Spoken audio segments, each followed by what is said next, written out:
Hey y'all, it's Farley with Writer's Edge Podcast, and today we're going to have a conversation about the shoulder.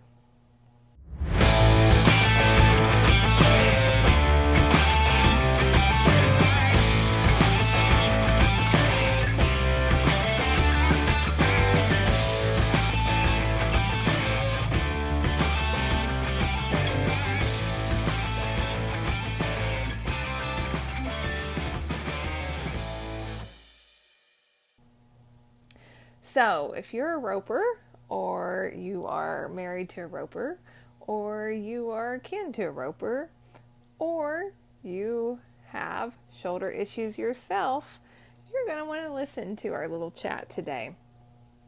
We're going to talk about the shoulder.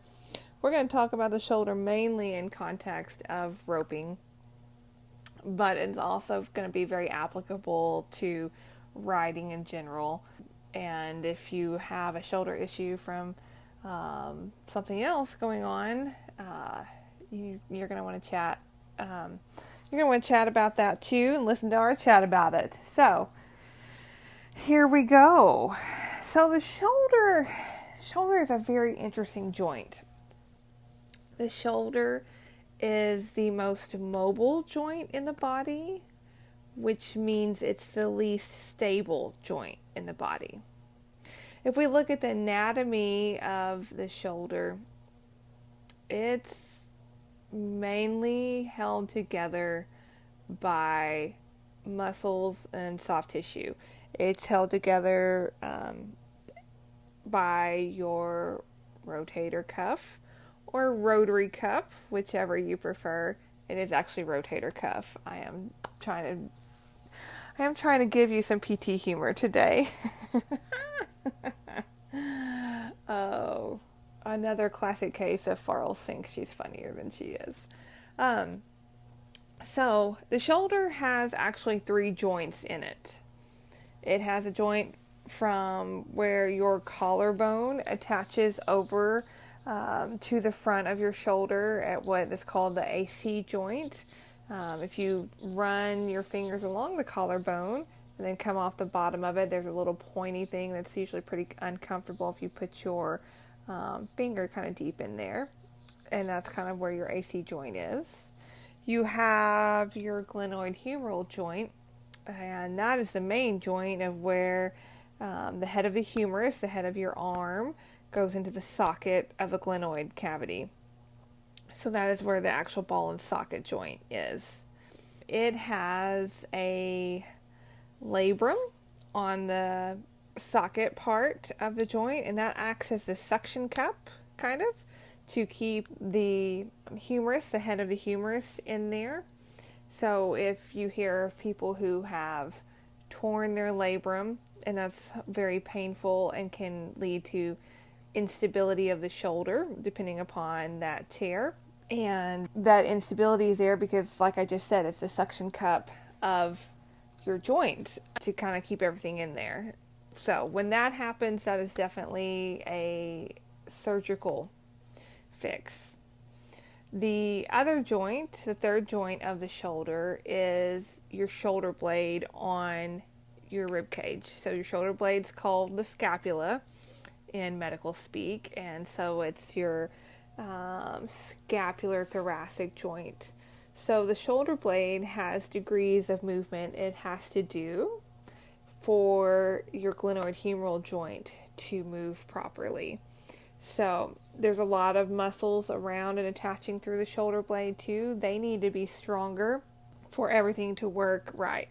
The shoulder complex is a very delicate balancing act. And that's, and we don't often pay attention to all 3 aspects of it. So it can get overtaxed, and that's when we can start getting tears in the rotator cuff. There's a whole host of different things that can happen there. So there's kind of your anatomy of the shoulder complex. So how we translate to the saddle is that the core also has to come into effect of the shoulder. So your core has to be strong and has to be taking those movements and those hits. Because just like we talked about in the anatomy a second ago, everything's a delicate balancing act. And so your posture, your power, really affects what happens at the shoulder. You get a lot of power from your core if everything is developed correctly. We're heading in towards the end of September, which means October baseball's around the corner. I'm a big fan of October baseball. I love watching all the build up getting to the World Series and the actual World Series. I follow a lot of baseball rehab specialists because they're the shoulder experts, I feel like. It takes a lot of power from your core and your hips. Now, we're very different from baseball because, as we've talked about on this podcast before, our foundation happens at our pelvis because we are on top of a moving animal. And as we've talked before, we're on a moving animal, and in roping, we're moving towards a moving target. So, you can... I'm not here to argue about which one's tougher, baseball or roping, but they have a lot of similarities and they have a hell of a lot of differences. So, in roping, we're just going to break this down and keep it simple here. We are on a moving horse, moving towards a moving target that we're trying to catch. So, we go from completely still and accelerate, and we keep accelerating till we kind of level out there. And I'm talking in general terms. Obviously, it's a little bit different whether you head, heel, rope calves, or rope steers. But the general process is still the same when we're talking from a biomechanical standpoint. So we've taken that hit. We've gone from 0 to 30 or whatever. We've come across the line. We've caught back up from a standpoint of we've caught back up with our horse. We've taken that hit coming out of the box. That's where your core and your low back muscles need to be strong. That's where it's going to take that hit.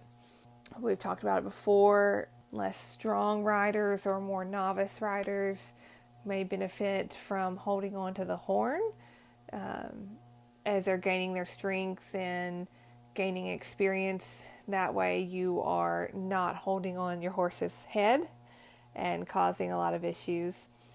So you take that hit, you move out, you're accelerating, you're standing up to rope. So there's even more forces coming against you.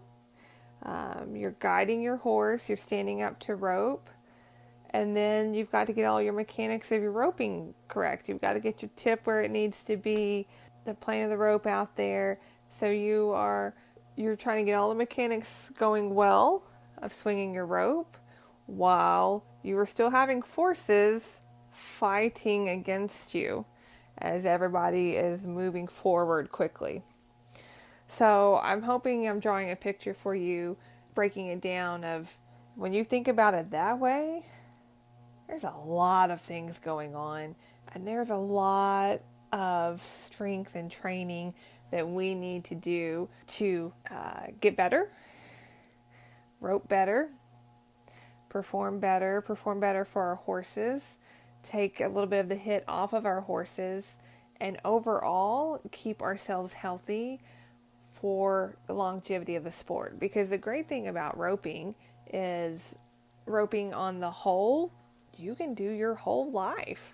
There's so many great opportunities, and depending upon what level you're at and how things change as you get older or whatever, there is always an opportunity and a place for you. And it's particularly within team roping, it's something you can do, your whole career. Well into our much more mature ropers, our aged ropers. So it's important if you are younger or even middle-aged or wherever you are in the span of your career, that you think about these things, because shoulder pain is real. Running through your rotator cuff is real, and it is painful, and there's a whole host of things that happen there. You end up fighting your head, you end up fighting your swing, you end up fighting all sorts of things before you finally succumb to the fact that maybe we have something going on. I know this because roping injuries are why I became a physical therapist. My dad had 3 shoulder surgeries in 10 months, and his PT got him back to the rope pen. And had it not been for that, life at my house would have changed drastically. So, rotator cuff surgery is a big deal because of what I said earlier. The shoulder is the most mobile joint in the body, so it's the least stable joint in the body. With that amount of mobility, we have a lot in the rehab world to get back because you have so many degrees of freedom within your shoulder. If you think about all the different things that you do within a day, whether it is putting hay up overhead or grabbing the bridle off the top rack in the trailer or reaching behind you in the back seat, putting your seatbelt on, there's just swinging your rope. Like if you just sit here and think about your swing and if you sit here and think about what you're feeling through your shoulder and your arm and what all's going on to get that done, there's a lot going on. So if you have to have surgery, it is not the end of the world, but by golly gee whiz, I would rather you learn all this on the front end and not have to go do that, not have to go through the surgery and the rehab and the different things involved with that. So, rotator cuff surgery, you are honestly on a competitiveness, you're looking at 6 to 8 months before you are swinging a rope on a dummy. And I'm here to tell you that you do not just, when they say, okay, you can go swing a rope, it's not all there. Then there's still another, if you do this right, there's still another, oh gosh, probably 3 to 6 months of you need to be in the practice pen, doing retraining. You need to be in the gym on a dummy, but being smart about it. Like when you have to have it repaired, you can't go spend hours and hours and hours on the dummy and think you're just going to get it back that way. Even without talking about a repair, just talking about preventative, hours and hours and hours and hours and hours and hours without any breaks on the dummy is a lot of times how we run through our Rotary Cup. Because your rotator cuff injuries happen either chronically, over time, over years. Roping is difficult. It's difficult to learn. It's difficult to master. It's a great game. I love it. But it takes a lot of effort. And what you're doing on the dummy, what you're doing in the practice pen is at a skill level, at a muscle memory level. You are not gaining strength or protecting any joint integrity or anything like that by practicing. You need to be doing other things away from the rope pen, away from the dummy, to strengthen your shoulder, to ensure that you can go perform at the level that you choose to perform at. Now, if you need help or have questions about those exercises and those programs, you can message me here at Rider's Edge, and I'll be happy to have a chat with you about that, and we can talk about that. But it's just practicing roping does not do anything good for your shoulder health. It just works on timing, muscle memory, different things like that. Strengthening, muscle firing, muscle recruiting, different activities like that need to happen away from the rope pen, which is I think it's tragic. And a lot of ropers are going to too, because there's nothing more fun than going to just go rope. There's nothing more fun than going to your buddy's house and going to practice, or, if you're just a social roper, go drink beer with your buddies and have a bonfire and rope a few steers. But if you're serious about it and you're serious about your health, we need to be looking at keeping the core strong, keeping the rotator cuff strong. Riding doesn't always do that. It can help by all means, but depending upon what the level you're wanting to get at, it's not everything. Now, if you do have to have surgery for your rotator cuff, if you're in that dilemma as we speak, or anything like that, there's a couple of things you should know. That depending upon the size of tear in your rotator cuff or what's going on, you may not need to have surgery. And so don't think I'm contradicting myself right now. Because you're sitting here going, Farrells, you just said, get strong, don't go through your rotator cuff. True, I sure did. However, depending upon the size of tear in there, you may be able to double down with a professional and work through strengthening your shoulder and not have to go through surgery. So these are going to be mid-sized to smaller tears. There comes a point in the tear of your rotator cuff that no, you need surgical intervention. And surgery is not the end-all. I mean, surgery is not evil, nor is it the end-all be-all. I want you to be, it is one of my goals and one of my passions and why I started this podcast, for you to be educated and you to have all the information that you need to make the best healthcare decision for you and your family. So, if you are where you need to have surgery, then, make sure you have a surgeon that does shoulders a lot, a surgeon that you are comfortable with. And then I need you to find a therapist that is good with shoulders. And that is not everybody. You may not find somebody that does a whole lot with rodeo, but there are a lot of people that like working with shoulders. And they typically end up working with more baseball players, and that's not a bad thing. Find somebody who works with shoulders often to help you come back, that has that feel and that natural progression of where you need to be. And you can educate them about roping and what you do. And if you find somebody that's a little bit PT nerd like myself, they'll get in on the game and they'll help you come back. It's something also that if you are working on preventative measures, that you can work with a professional through telehealth. I do video consults with clients all the time, and you can do things like that virtually and come up with an exercise program that way. If it's something like that, you can actually do virtual training with someone who specializes in, what you do. So there's a lot of options there, but ask questions, get opinions. I'm going to put a caution on this, but get opinions from other people locally.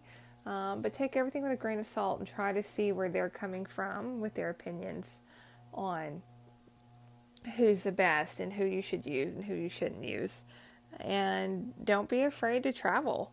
Don't be afraid to go see some of these orthopedic surgeons who do specialize in rodeo. There are several throughout the country. There's several in Texas. There's one in Utah that's very, very good at treating shoulders, and there's a lot of people out there that have a lot of knowledge and want to help. So don't be afraid to do that. And depending upon the level that you're at, it may be imperative that you go seek that out. And that may be somebody that's across the country versus somebody that is in your backyard. From a medical perspective, typically your better orthopedic surgeons are going to be in more populated areas. So even though you have a good hospital system in your town and you do have orthopedic surgeons there, you may need to drive and go to a different system, a bigger system than what you are close to. It's all about having conversations and making sure you feel comfortable with the process. And know that after you have surgery, you have every right to pick where you do your rehab. You do not have to go where that surgeon sends you. You may have a relationship already established with the therapist, and if it's your rehab, it's your shoulder, it's your arm. So you need to go where you're comfortable, and that may not necessarily be where your surgeon wants to send you. And you may ask your surgeon, why do you want me to go to this therapist?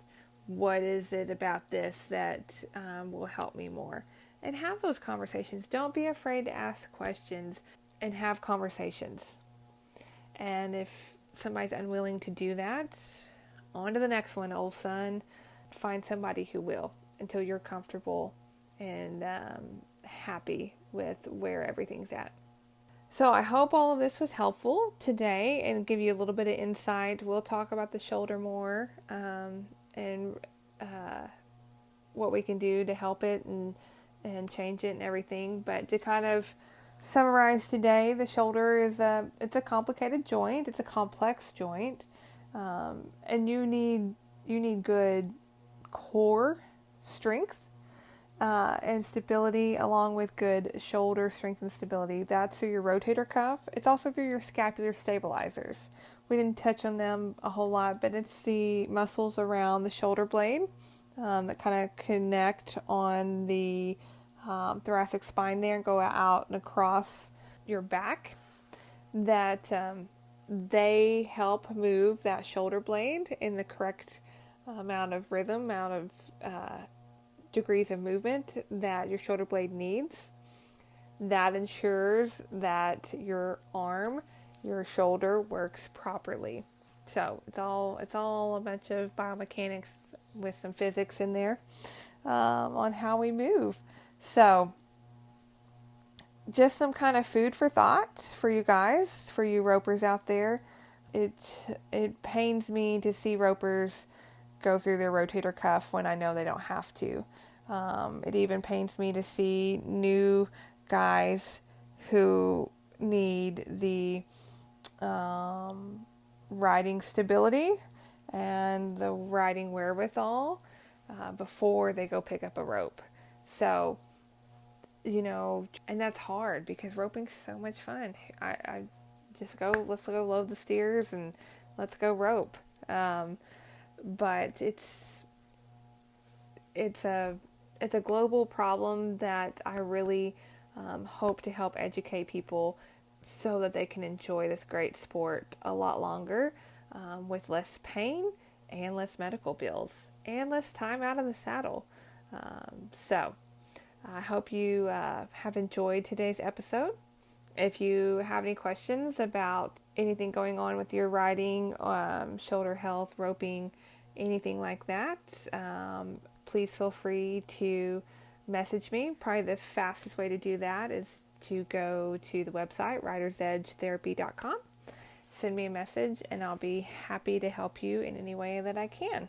So, thanks for tuning in today, and as always, I will see you down the road. Thank you for listening to the Rider's Edge podcast today. We appreciate your time and attention. Thank you for always helping us move the conversation forward. If you liked today's podcast, please help us keep the conversations going by subscribing to this podcast and consider leaving us a review so others can find us and join in on the conversations. You can also find more information by checking us out on our social media channels, including Facebook at Rider's Edge Therapy and Wellness, Instagram at Rider's Edge Therapy, and our website, www.ridersedgetherapy.com. It is there that you can book a consult for either you or your horse. Thank you, and as always, we will see you down the road.